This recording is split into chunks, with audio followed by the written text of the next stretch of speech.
जय श्री हरि विष्णु। नमस्कार दोस्तों, एक बार फिर से आपका बहुत बहुत स्वागत है आपके अपने YouTube चैनल आदि अनंत भक्ति में। दोस्तों, आज के इस वीडियो में हम सुनने वाले हैं परमा एकादशी का महत्व। अर्जुन ने कहा, हे कमल नयन, शुक्ल पक्ष की एकादशी का विस्तार पूर्वक वर्णन कर आपने मुझे सुनाया, अतः आप मुझे कृपा करके अधिक मास के कृष्ण पक्ष की एकादशी का क्या नाम है, इसमें किस देवता की पूजा की जाती है तथा इस व्रत को करने से किस फल की प्राप्ति होती है तथा उसकी विधि क्या है, इन सब के बारे में बताइए। तब भगवान श्री कृष्ण बोले, हे अर्जुन, अधिक मास में कृष्ण पक्ष में जो एकादशी होती है उसे हम परमा एकादशी कहते हैं। वैसे तो प्रत्येक वर्ष में 24 एकादशियाँ होती हैं। अधिक मास में यानी कि मल मास को जोड़कर वर्ष में 26 एकादशियाँ होती हैं। अधिक मास में 2 एकादशियाँ होती हैं जो पद्मिनी शुक्ल पक्ष में और परमा एकादशी कृष्ण पक्ष में नाम से जानी जाती हैं। इस व्रत को करने से सभी पाप नष्ट हो जाते हैं तथा मनुष्य इहलोक में सुख तथा परलोक में सद्गति की प्राप्ति करता है। इस व्रत को विधि अनुसार करना चाहिए और भगवान विष्णु का धूप, दीपक, नैवेद्य, पुष्प आदि से पूजन करना चाहिए। इस एकादशी की पावन कथा जो महर्षि के साथ काम्पिल नगरी में हुई थी वह मैं तुम्हें सुनाता हूँ, तुम ध्यान पूर्वक सुनो। काम्पिल नगरी में एक सुमेधा नाम का एक अत्यंत धर्मात्मा ब्राह्मण रहता था। उसकी स्त्री अत्यंत पवित्र और पतिव्रता थी। किसी पूर्व पाप के कारण वह दंपत्ति अत्यंत दरिद्रता के साथ जीवन व्यतीत कर रहे थे। ब्राह्मण को भिक्षा मांगने पर भी भिक्षा नहीं मिलती थी। वह ब्राह्मण की स्त्री वस्त्रों से रहित होते हुए भी अपने पति की सेवा करती थी तथा अतिथि को अन्न देकर स्वयं भूखी रह जाती थी और पति से कभी किसी वस्तु की मांग नहीं करती थी। दोनों पति पत्नी घोर निर्धनता के साथ जीवन व्यतीत कर रहे थे। एक दिन ब्राह्मण अपनी स्त्री से बोला, हे प्रिय, मैं धनवानों में धन की याचना करता हूँ तो वह मुझे मना कर देते हैं। गृहस्थी बिना धन के नहीं चलती, इसलिए यदि तुम्हारी सहमति हो तो मैं परदेश जाकर कुछ काम करूँ, क्योंकि विद्वानों ने कर्म की प्रशंसा की है। ब्राह्मण की पत्नी ने विनीत भाव से कहा, हे स्वामी, मैं आपकी दासी हूँ। पति अच्छा और बुरा जो कुछ भी कहे पत्नी को वही करना चाहिए। मनुष्यों को पूर्व जन्म में किए हुए कर्मों का फल मिलता है। सुमेरु पर्वत पर रहते हुए भी मनुष्य को बिना भाग के स्वर्ग नहीं मिलता। पूर्व जन्म में जो मनुष्य विद्या और भूमि का दान करते हैं उन्हें अगले जन्म में विद्या और भूमि की प्राप्ति होती है। ईश्वर ने भाग में जो कुछ भी लिखा है उसे टाला नहीं जा सकता। यदि कोई मनुष्य दान नहीं करता तो प्रभु उसे केवल अन्न ही देते हैं। इसलिए आपको इसी स्थान पर रहना चाहिए, क्योंकि मैं आपका बिछोह नहीं सह सकती। पति बिना स्त्री की माता, पिता, भाई, ससुर, संबंधी आदि सभी निंदा करते हैं। इसलिए हे स्वामी, कृपा करके आप यही रहिए। जो भाग में होगा वह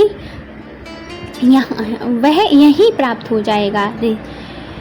स्त्री की सलाह मानकर ब्राह्मण परदेश नहीं गया। इस प्रकार समय बीत रहा था। एक बार कौंडिन्य ऋषि वहां आए। कौंडिन्य ऋषि को देखकर ब्राह्मण सुमेधा उसकी स्त्री ने उन्हें प्रणाम किया और बोले, आज हम धन्य हो गए, आपके दर्शन से हमारा जीवन सफल हो गया। ऋषि को उन्होंने आसन तथा भोजन दिया। भोजन देने के बाद पतिव्रता ब्राह्मणी ने कहा, हे ऋषिवर, कृपा करके आप मुझे दरिद्रता का नाश करने की विधि बतलाइए।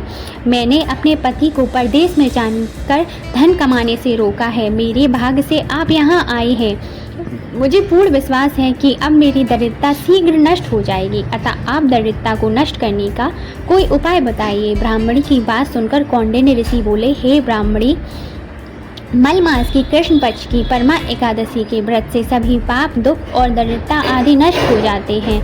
जो मनुष्य इस व्रत को करता है वह धनवान हो जाता है। इस व्रत में नृत्य गायन सहित रात्रि जागरण करना चाहिए। यह एकादशी धन वैभव देती है तथा पापों का नाश करके उत्तम गति को प्रदान करने वाली होती है। धनपति कुबेर ने भी इसी एकादशी व्रत का पालन किया था, जिससे प्रसन्न होकर भगवान भोलेनाथ ने उन्हें धनाध्यक्ष का पद प्रदान किया। इसी व्रत के प्रभाव से सत्यवादी राजा हरिश्चंद्र को पुत्र, स्त्री और राज की प्राप्ति हुई थी। तदंतपुराण कौंडिन्य ऋषि ने उन्हें एकादशी व्रत का समस्त विधान कह सुनाया। ऋषि ने कहा, हे ब्रह्माणी, पंचरात्रि व्रत इससे भी ज़्यादा उत्तम है। परमा एकादशी के दिन प्रातःकाल नित्य कर्म से निवृत्त होकर विधि पूर्वक पंचरात्रि व्रत आरंभ करना चाहिए।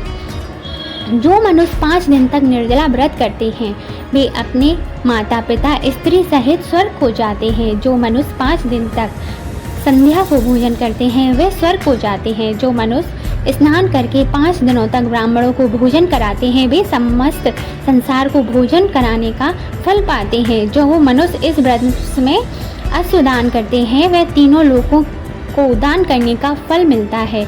जो मनुष्य उत्तम ब्राह्मण को तिल का दान करते हैं वे तिल के बराबर संख्या में वर्षों तक विष्णु लोक में वास करते हैं। जो मनुष्य घी के पात्र को दान करते हैं वे सूर्य लोक को जाते हैं। जो मनुष्य 5 दिनों तक ब्रह्मचर्य पूर्वक रहते हैं वे देवांगनाओं के साथ स्वर्ग जाते हैं। हे ब्राह्मणी, तुम अपने पति के साथ इस व्रत को धारण करो, इससे तुम्हें अवश्य ही सिद्ध और अंत में स्वर्ग की प्राप्ति होगी। कौंडिन्य ऋषि के वचनानुसार ब्राह्मण और उसकी स्त्री ने परमा एकादशी का 5 दिन तक व्रत किया। व्रत पूर्ण होने पर ब्रह्माणी की स्त्री ने एक राजकुमार को अपने यहाँ आते हुए देखा। राजकुमार ने ब्रह्मा जी की प्रेरणा से एक उत्तम घर जो सभी वस्तुओं से भरपूर था उन्हें रहने के लिए दिया। तदुपरांत राजकुमार ने आजीविका के लिए उन्हें एक गांव दे दिया। इस प्रकार ब्राह्मण और उसकी स्त्री की गरीबी दूर हो गई और पृथ्वी पर काफ़ी वर्षों तक सुख भोगने के पश्चात वे पति पत्नी विष्णु लोक में उत्तम स्थान को दान कर गए।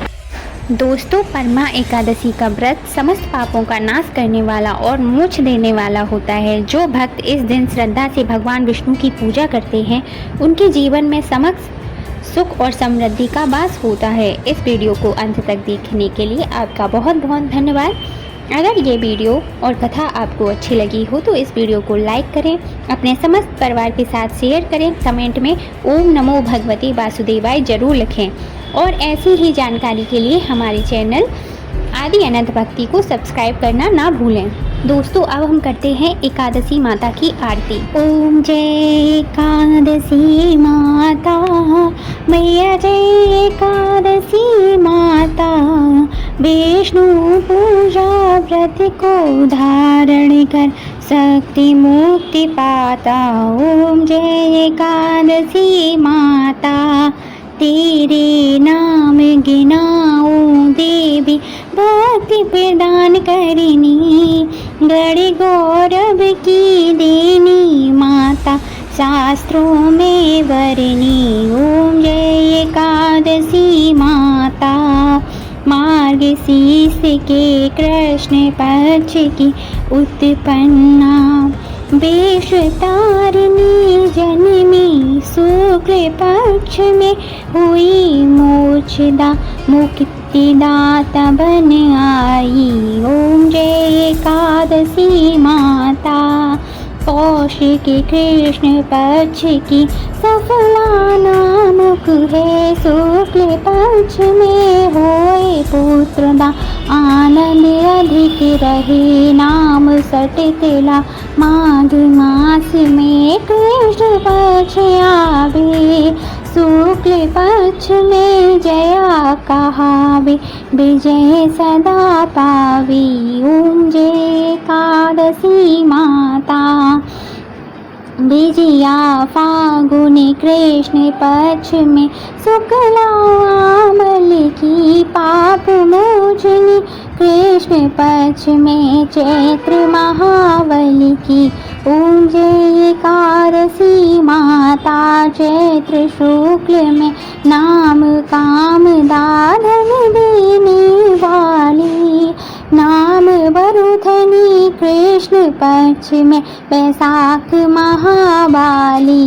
ओम जय एकादशी माता, शुक्ल पक्ष में हुई मोहिनी, अपराजे श्री कृष्ण पक्षी, नाम निर्जला सब सुख करनी, शुक्ल पक्ष रखी। ओम जय एकादशी माता, योगिनी नाम आषाढ़ में जानो, कृष्ण पक्ष बरनी देवसेनी, नाम कहायो शुक्ल पक्ष धरिणी, ओम जय एकादशी माता। कामिका श्रवण मास में आवे, कृष्ण पक्ष कहिए श्रावण शुक्ला होय, पवित्र आनंद से रहिए, ओम जय एकादशी माता।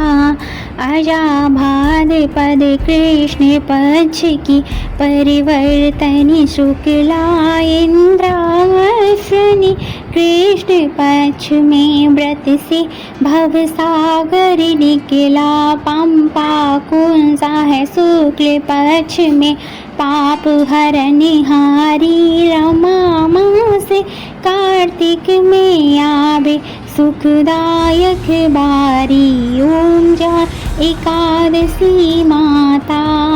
देवोत्थनी शुक्ल पक्ष की दुख नाशक मैया, पावन मास में करूं विनती पार करो नैया, ओम जय एकादशी माता। परमा कृष्ण पक्ष में होती जन मंगल करनी, शुक्ल मास में होए बंधनी दुख दाहरद हरनी, ओम जय एकादशी माता। जो कोई आरती एकादशी की भक्ति सहित गावे, जन रघुनाथ दो स्वर्ग का बासा निश्चय ही पावे, ओम जय एकादशी माता। मैया जय एकादशी माता।